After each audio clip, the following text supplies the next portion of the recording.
বুঝাইতে পারছি? এগুলো হলো ফর্মুলা। অতএব আপনি খাওয়াবেন কই থেকে যদি আপনার না থাকে? আপনি হাঁস পারলেন একটা ডিম খাওয়াবেন, মুরগি পারলেন একটা ডিম খাওয়াবেন, গাছ রাখলে না আপনি একটা পেঁপে কাইটা দিবেন, কলার থেকে গাছের থেকে ছিঁড়ে দিবেন। আপনার তো পয়সা নাই পকেটে। তা আপনাকে ক্ষমতাবান কে বানাবে? আপনার কর্মই আপনাকে ক্ষমতাবান বানাবে। বুঝাতে পারছি? আমাদের সমাজের মেয়েদের বা আমাদের বাঙালিদের 3টা হাত, ডাইন হাত, বাম হাত আর অজুহাত। ওই অজুহাত এত লম্বা, সব কিছুই না। মাথার মধ্যে একটা না বাটন সেট করে রাখছে, এইটা তো হবে না, ওইটা হবে না, এলাকার গন্ডগোল, মানে খালি না না না না। ওই নার কারণে বাকি 2 হাত অলস হয়ে যাচ্ছে। ওই অজুহাতটাকে ছেটে ফেলে দেন। মাথার মধ্যে অলওয়েজ পজিটিভ চিন্তা করেন, সব পারবো। 10 জনে পারে, আমিও পারবো। আমার দ্বারা এটা সম্ভব, এমন কোনো কঠিন কিছু না। একটা ছেলে যদি একটা খেতে ফসল ফলায় সারা পরিবার চালাইতে পারে, একটা মেয়ে কিছুক্ষণ না নিজেকে চালাইতে পারবে না কেন? হাত পাতবেন না। হাত পাতে অভাবী লোকেরা। কারা হাত পাতে?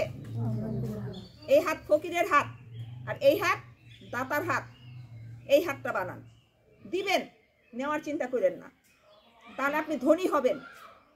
আপনি যদি সবসময় দেও দেও দেও দেও করেন, ছোটকালে বাবাকে, তারপরে স্বামীকে, তারপরে সন্তানকে, শেষ পর্যন্ত আপনার দিকে কেউ তাকাইই দেখবে না। আর সব দোষ যায় পড়বে বউর গায়ে। আমার ছেলে ভালোই ছিল, আমার ভাই ভালোই ছিল, ওই দোষ ওই বউ, যে আমার বিয়ে করার পর আমার দেয় না। আসলে যে আপনি কামাই করেন না, সে যে দিতে বিরক্ত বোধ করে, এটা ধাইয়াপুই একটা মহিলার ঘাড়ে দোষ দিয়ে দেন। মহিলা আবার অসহায়, আপনাদের বাড়িতে আছে, তাই দোষটা একদম পোক্ত হয়ে যায়। আর এই সোসাইটিতে আরেকটা সমস্যা দেখা যাচ্ছে, সেটা হচ্ছে মোবাইলে বিয়ে। যদি শুনে ছেলে বিদেশ থাকে, ছেলে দেখলো না, কানা, অন্ধ, অকর্ম, খোঁজা, আগেই মোবাইলে একটা বিয়ে দেন। কেউ মোবাইল বিয়েতে রাজি হবেন না। এই বিয়ে অবৈধ। এটা কোনো বিয়ে না শরিয়া মতো, এটা একটা অবৈধ বিয়ে। জামাই রয়েছে বিদেশ, আপনি শ্বশুর বাড়ি যায় রয়েছেন, কেন রয়েছেন? আপনি তো স্বামী দেখেন না, স্বামী দিয়ে না শ্বশুর বাড়ি। দয়া করে কেউ আর মোবাইলে বিয়ে করবেন না। আর ওই বিয়েটা যদি দেশে এসে আবার বিয়ে না করেন, আপনার বাচ্চাগুলো পিতৃ পরিচয় হারাই হলো। মোবাইলটাকে সবাই দয়া করে প্রেমের যন্ত্র বানাইয়েন না। মোবাইল আসলো বাসতলায় চলে গেলেন, মোবাইল আসলো ওই জায়গায় লুকায় লুকায় কথা বললেন, মোবাইল একটা আসলো দেখা করতে চলে গেলেন, এইটা বানাইয়েন না। এইটাকে ব্যবসার যন্ত্র বানান।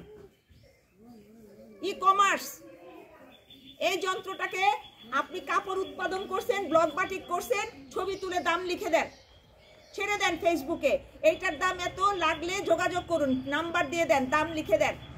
আপনার চৌকির তলায় থাকুক, প্যাকেট বইটা থাকুক, আপনার চাবে, আপনি কুরিয়ার সার্ভিসে যে পোস্ট করে দিয়ে দিবেন, তার দাম বুঝে। আপনি খাবার তৈরি করে এখানে অ্যাডভার্টাইজ দেন। আপনি ভ্যানালা তৈরি করেন, সমিতি গঠন করেন, ভ্যানালা তৈরি করে চটপটিয়ালা, ফুচকালা বানান।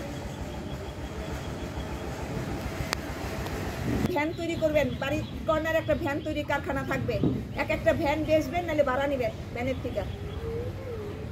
আর ওই ভ্যানে করে মুরগি বেচা যায়, সবজি বেচা যায়, পিঠা বেচা যায়, সব কিছুই বেচা যায়, ঝালমুড়ি থেকে চপ থেকে শুরু করে।